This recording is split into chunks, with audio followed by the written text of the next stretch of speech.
तो साथियों नमस्कार और स्वागत है आप सभी का। और आज हम बात कर रहे हैं प्रोबायोटिक फूड के बारे में।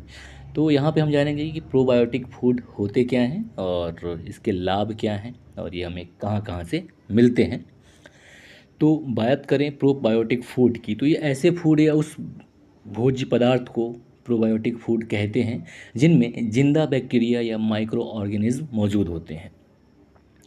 और प्रोबायोटिक फूड जिसमें कि दही, दूध और कुछ पौधों से मिलते हैं हमें ये तो चलो प्राकृतिक तौर पे हो गए। और इसका मतलब व्यापक तौर पर उत्पादन के लिए जो विधि विकसित की गई थी वो रूस के एक वैज्ञानिक थे जिनका नाम था एली मैस्निकोव, उनके द्वारा 20वीं शताब्दी में इजाद की गई थी। यानी कि इसके मांस उत्पादन की विधि रूस के वैज्ञानिक एली मैस्निकोव के द्वारा इजाद किया गया था और बाद में इसके लिए इनको नोबेल पुरस्कार भी मिला था।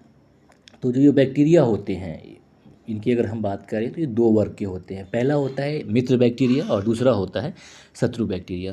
तो जो मित्र बैक्टीरिया होते हैं ये हमारे शरीर में पहुंचते ही शत्रु बैक्टीरिया का नाश करना शुरू कर देते हैं। और जैसा कि पहले बताया आपको, ये जो मित्र बैक्टीरिया होते हैं ये कुछ प्राकृतिक स्रोतों से, जिनमें से दूध, दही और कुछ पौधे हैं, उनसे मिलते हैं। और तीन चार ऐसे बैक्टीरिया भी ज्ञात हैं जिनका इस्तेमाल हम खाने के तौर पर करते हैं। इनमें शामिल है लैक्टिक एसिड, बिफिडो, ईस्ट, बेसिल्ली, और इनको एकत्र करके खाद्य पदार्थों में डाला जाने का काम किया जाता है।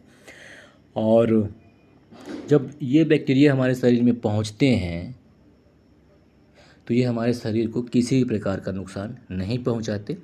इसके अलावा बहुत सारी शोध जो किया गया उसमें ये पाया गया कि बीमारियों की रोकथाम में इनकी भूमिका सकारात्मक होती है और इनके कोई भी साइड इफ़ेक्ट नहीं होते। और इस फूड के लाभ की अगर हम बात करें कि प्रोबायोटिक फूड के लाभ क्या हैं, तो ये जो प्रोबायोटिक फूड है ये डायरिया, मधुमेह, लोअर रिस्पिरेटरी इन्फेक्शन, मोटापा घटाने और इरिटेबल बाउल सिंड्रोम से बचाव में कारगर होते हैं। इसके अलावा इनके नियमित सेवन करने से बीपी, कोलेस्ट्रॉल का मतलब ज़्यादा जमाव शरीर में नहीं हो पाता। इसके अलावा डायरिया में भी इसके प्रयोग से इसकी उपचार की जाती है। तो ये था प्रोबायोटिक फूड के बारे में संक्षिप्त जानकारी। नमस्कार। सही बोल ली। इन्फ्लुएंसर थोड़ा और अच्छा दे सकूँगा, थोड़ा अब चेंज करो। लास्ट में कथी बोले थे, थोड़ा सा थोड़ा पॉजिटिव वर्ड्स के साथ अथी करो।